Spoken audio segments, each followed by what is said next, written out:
Shalom, selamat pagi saudaraku. Tuhan itu sangat mengasihi engkau dan saya. Tuhan itu tidak menginginkan seorang pun dari kita itu binasa, saudaraku.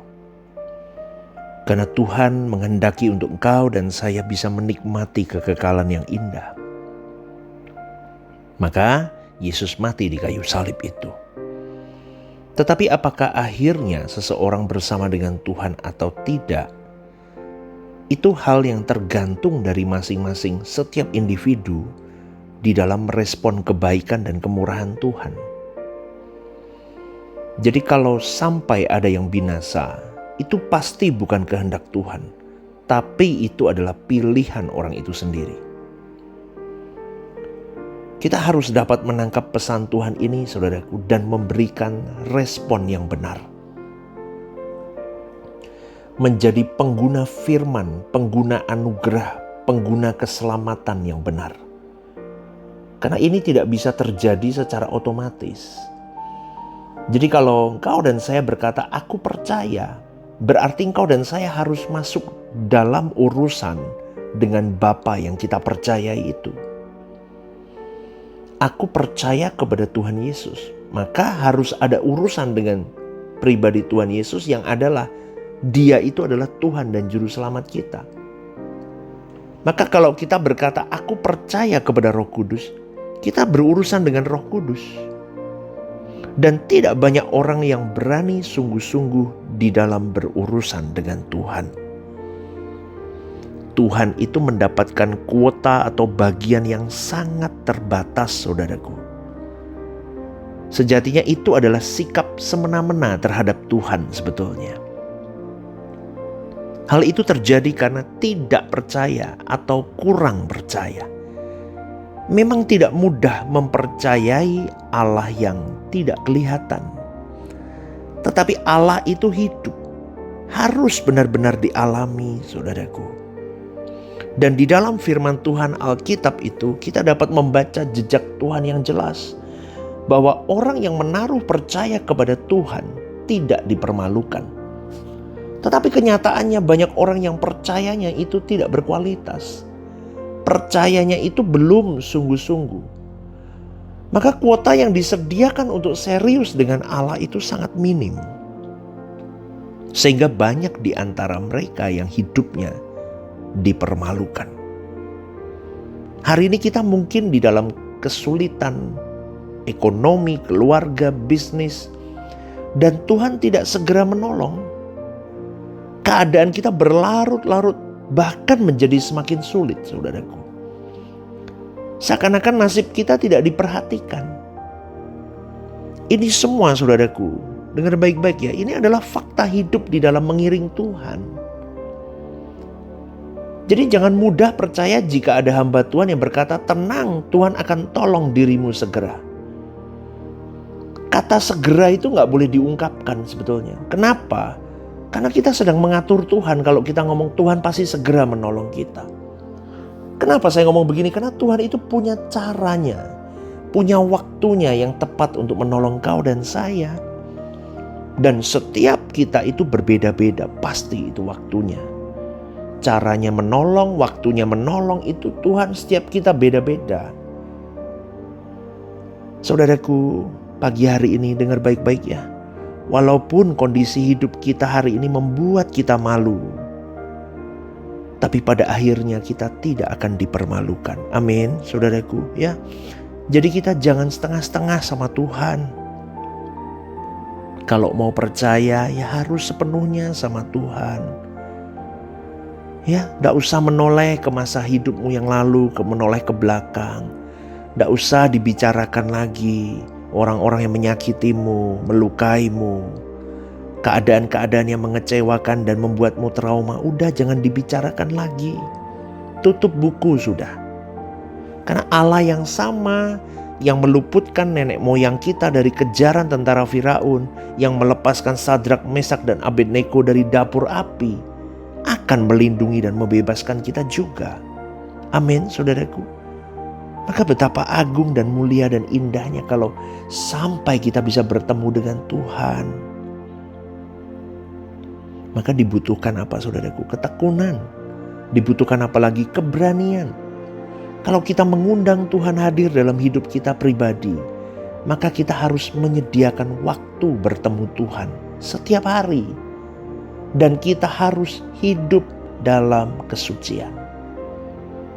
Ya, buang ya semua kesenangan yang mengganggu hidup kita. Amin. Ya, saudaraku berani ya. Yuk kita berjuang bareng-bareng ya. Kita mau bangun hubungan keintiman dengan Tuhan dalam doa, dalam puasa. Kita tersungkur, punya waktu, masuk ke kamar kita tutup pintu, kita berdoa sama Tuhan. Amin. Dan kita harus tekun terus saudaraku. Kita bersyukur loh kalau kita sudah tidak punya pilihan lain dalam hidup ini. Kita melihat hidup ini makin hari makin tragis. Maka kita harus selamatkan banyak orang yang tersesat. Saudaraku, Tuhan itu lebih dari apapun dan siapapun. Amin. Dia lebih berharga. Dan kalau engkau dan saya bisa menghadirkan Dia dalam hidup kita setiap saat, itu luar biasa saudaraku. Tapi memang bayarannya ya segenap hidup kita ini, seluruh hidup kita harus kita serahkan untuk Tuhan. Ya, saudaraku, seiring dengan meningkatnya kekudusan, seiring dengan terlepasnya dari ikatan dunia, kita tembus tingkap demi tingkap semakin mendekat sama Tuhan. Menghadirkan Tuhan dalam rumah tangga akan membuat kita juga bisa menggarami anggota keluarga yang lain. Coba ya bayangin ya, kalau seorang papa pikirannya hobi aja terus, atau kerjaan terus, gak urusan yang lain, wah pokoknya itu terus. Atau suka main game terus, atau suka apa ya, urusannya, kecanduannya apa ya misalnya ya, main golf misalnya, atau main tenis terus tiap hari begitu. Terus gimana coba saudaraku? Coba Anda bayangin. Anak-anaknya tidak memiliki sesuatu yang bisa didelegasikan. Tapi kalau orang tua itu kecanduannya Tuhan terus, urusannya Tuhan terus, mikirin pekerjaan Tuhan, gimana jangkau jiwa-jiwa, gimana ya pikirin untuk ini dan itu, bagaimana aku bisa develop di dalam kerohanianku, mikirin Tuhan, gimana aku bisa semakin intim sama Tuhan. Kan beda saudaraku. Betul gak? Pasti suasana hadirat Allah turun dalam keluarga itu. Gak mungkin berantem terus. Maka dibutuhkan ini loh, menghadirkan Tuhan itu dalam hidup kita pribadi dulu. Mama harus menghadirkan Tuhan dalam hidupnya. Papa juga. Sehingga pernikahannya itu benar-benar di dalam Tuhan. Sehingga anak-anaknya bisa mewarisi, bisa melihat ada perubahan dari orang tuanya. Gak ribut terus, tiap hari ribut terus, berantem terus, sama-sama gak mau ngalah. Itu yang saya katakan apa? Banyak orang sakit, jiwanya sakit, rohaninya sakit, berantem terus. Kok ya gak malu loh, berantem terus, dilihat anak-anak, dilihat menantu, dilihat cucu, udah tua-tua rambut putih masih berantem. Maka saudaraku, hadirkan Tuhan dalam hidupmu. Ya, memang hidup kita tidak lepas dari masalah. Keluarga itu pasti punya masalah, oh pasti. Tapi percayalah, semua masalah seberat apapun bisa diselesaikan kalau setiap orangnya waras di hadapan Tuhan. Saya ngomong dulu loh ya, jangan sakit hati saya ngomong.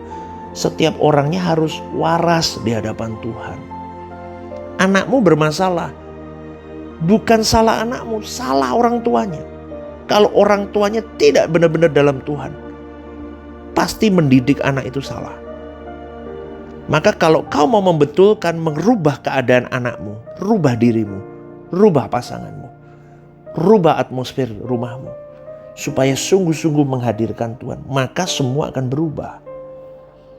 Amin, saudaraku. Ingat, tidak ada masalah yang tidak bisa diselesaikan. Semua bisa diselesaikan. Hashtag Gereja Suara Kebenaran Injil Rehoboth Semarang itu jelas semua bisa dilewati. Bersama siapa? Bersama Tuhan. Amin, saudaraku. Ya, Ingat loh ya, semua bisa diselesaikan kecuali kekekalan. Kalau orang sudah sampai neraka, tidak ada jalan lagi keluar. Dengar baik-baik saudaraku. Kalau orang sudah sampai di neraka, tidak ada lagi jalan keluar. Tapi masalahnya adalah selama ini Anda dan saya sungguh-sungguh tidak mau berurusan dengan Tuhan. Karena banyak orang yang tidak mau berurusan dengan setan, kuasa gelap, karena tahu setan itu jahat, tapi juga tidak sungguh-sungguh mau berurusan dengan Tuhan yang baik, yang maha kasih. Hidup semau-maunya sendiri. Sekarang saya bingung sama orang-orang yang mengaku dirinya Kristen. Simple aja, suruh ke gereja aja males. Kau mau menghadirkan Tuhan model apa kalau kamu ke gereja aja males, saudaraku? Ciri khas orang yang bertuhan dengan benar pasti ke gereja. Itu hal paling dasar, lapisan paling tipis pertama. Pasti ke gereja. Even di gereja dia bobok, ngantuk ya nggak tahu ya. Tapi paling tidak dia pasti melangkahkan kaki berangkat. Itu aja sekarang udah banyak yang tidak, saudaraku. Karena apa? Online. Coba, setan itu lihai. Online aja. Jam berapapun kau bangun nanti baru tayang ulang. Rusak nggak, saudaraku? Coba itu. Sambil ngemil snack, sambil tiduran, gak ada hormatnya sama Tuhan. Bahaya. Maka pada pagi hari ini saudaraku, saya cuma mau ingatkan, kau harus berurusan dengan Tuhan secara benar. Orang yang 100% mau berurusan dengan Allah itu cuma sedikit. Tapi pastikan yang sedikit itu termasuk engkau dan saya. Karena Tuhan itu tidak kelihatan, bahkan kadang-kadang seperti tidak ada. Tapi setan dapat tampil dalam berbagai bentuk, berbagai wujud, berbagai manifestasi sehingga tidak dikenali sebagai setan. Sehingga banyak orang yang berurusan dengan setan hari ini. Dalam Alkitab kita membaca orang-orang yang dilindungi Tuhan pada akhirnya tetap hidup berjaya di dalam Tuhan. Hidup memang selalu ada masalah, saudaraku. Semua itu adalah pergumulan hidup di mana setan mau mengalihkan perhatianmu dan perhatianku supaya tidak ke Tuhan. Maka jangan ya sampai kita bisa dialihkan oleh setan. Perhatian kita harus tetap kepada Tuhan. Karena kita tidak akan celaka kalau kita berurusan dengan Tuhan. Amin, saudaraku. Hadirkan Tuhan dalam hari hidupmu. Mulai hari ini punyailah tekad yang kuat untuk hal itu. Selamat pagi. Dan Tuhan memberkati.